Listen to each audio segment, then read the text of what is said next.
सांग्रांशाला बुबाग्रा प्रदीप किशोर देबरमा बिरबिक्रम बिरकुं खलाबो फाय सकबायखा बुबाग्रा कक्तमा थुमनारंनि बसकांगो साबै खोनारिखा दिनै बदलनि senior leadership रकबाय मालायनि हनै ते बसकां तालसानि यागुलो बदल बाय कक्लाम सालायै बदलनि साकाव कायसा बारजारिनाय हनै साका बुबाग्रा हाकतनि मन्त्री अमिर शाह बाय मालायै कक्लाम सालायखा ते 10,330 सेबो केप्ले जाग्रकनि ककबो खुरजाwi साका बुबाग्रा खोनायनायदि बुबाग्रा तामा साका सिनि तुबुजा कक्तमा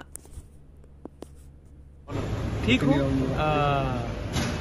मैं अपने आज सीनियर लीडरशिप से मिल रहा हूँ। कल हम लोग गवर्नर से भी मिलने के लिए अपॉइंटमेंट मांगा हमने और पार्टी को आने वाले 1 महीने के अंदर पूरा रिस्ट्रक्चर करना है। प्लेनरी सेशन होगा तो उसके लिए हमारा मीटिंग भी है और अगले महीने पूरा पार्टी को नीचे से ऊपर तक नया रिस्पॉन्सिबिलिटी देकर, नया जान देकर हम लोग अपना मूवमेंट को और स्ट्रॉन्ग करेंगे।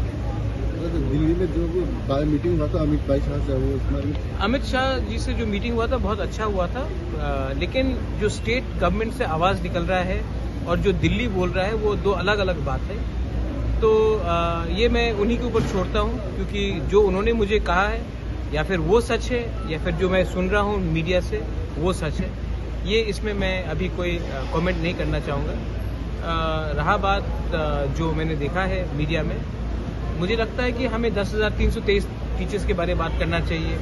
हमें जो मैक्सिमम ऑटोनॉमी का बात किया जा रहा था उसके बारे में बात करना चाहिए। हमें कैसे यूथ को नौकरी देना है उसके बारे में बात करना चाहिए। हमें सीबीएसई में कॉकबोरॉक में रोमन स्क्रिप्ट में कैसे हम लोग परीक्षा दें उसके बारे में बात करना चाहिए। हमें ग्रेटर त्रिपुरालैंड के लिए बात करना चाहिए।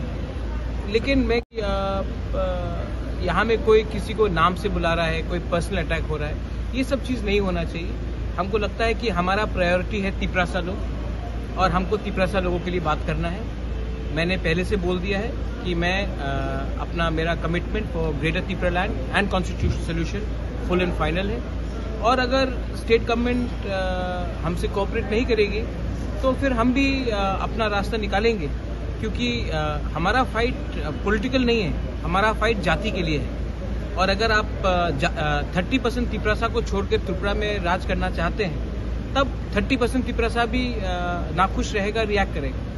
तो उनको भी सोचना चाहिए और मुझे लगता है कि दोनों तरफ से पर्सनल अटैक्स नहीं होना चाहिए। पर्सनल अटैक से किसी का कुछ नहीं होता। कोई मुझे कुछ बोले या ना बोले, मैं जो हूँ वह हूँ। मुझे किसी का सर्टिफिकेट नहीं चाहिए और मैं किसी को सर्टिफिकेट भी नहीं देना चाहता। Thank you.